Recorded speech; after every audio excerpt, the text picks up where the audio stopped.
When you're in litigation and you have to go to a trial, that is nerve-wracking.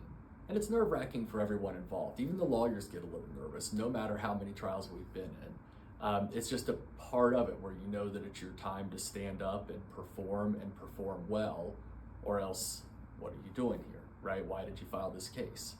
And for our clients, I know they lose sleep for a month leading up to it and every single night. It's hard on them. And we don't want to do the trials unless we know we have to do the trial to get the fair value of the case.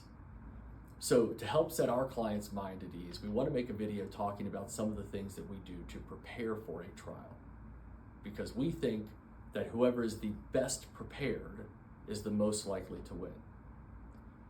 So first, we scout opposing counsel.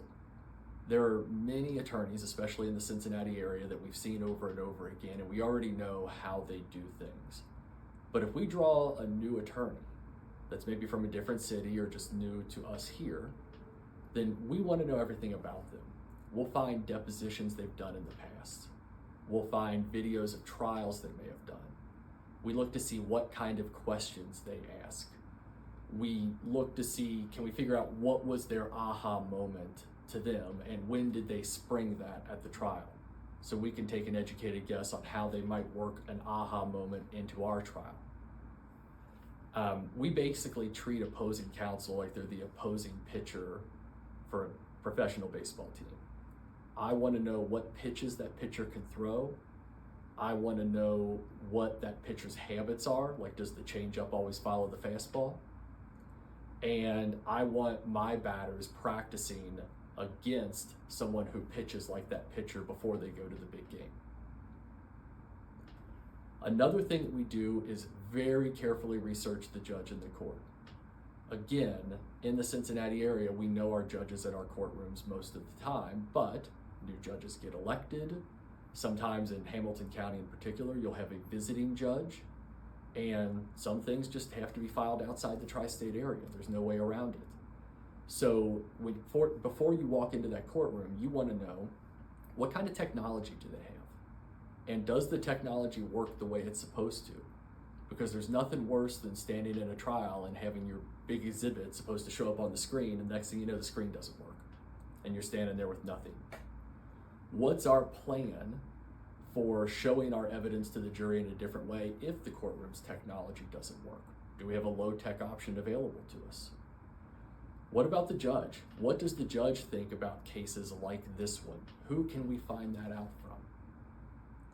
And what will the judge allow us to do? Meaning, some judges put time limits on how long you can talk in your opening statement and your closing argument. Well, you'd better know that before you write one out. Because if you write one out that's double the time the judge is going to allow you, you're not going to get through it and you're going to do a terrible job convincing your jury. Does the judge control where you can stand in the courtroom? Does the judge get angry if you do certain things that may seem harmless to you, but to that judge it's not harmless? Everyone has their idiosyncrasies. And so we also scout out those judges in courtrooms, even going so far as to sometimes go to that courtroom and put on a portion of the trial with their equipment on a day when nobody else is in the courtroom. Again, if the judge will let us. That way we can walk in and we're not going to be hampered by our environment or by the man or woman in the black robe that is calling balls and strikes. If your attorney is not doing these steps to prepare for the trial, they may be discovering facts, they may be creating arguments, but they may make an unforced error down the line, and you can't afford to let that happen. If you have any other questions about trial preparation, please call Lawrence & Associates.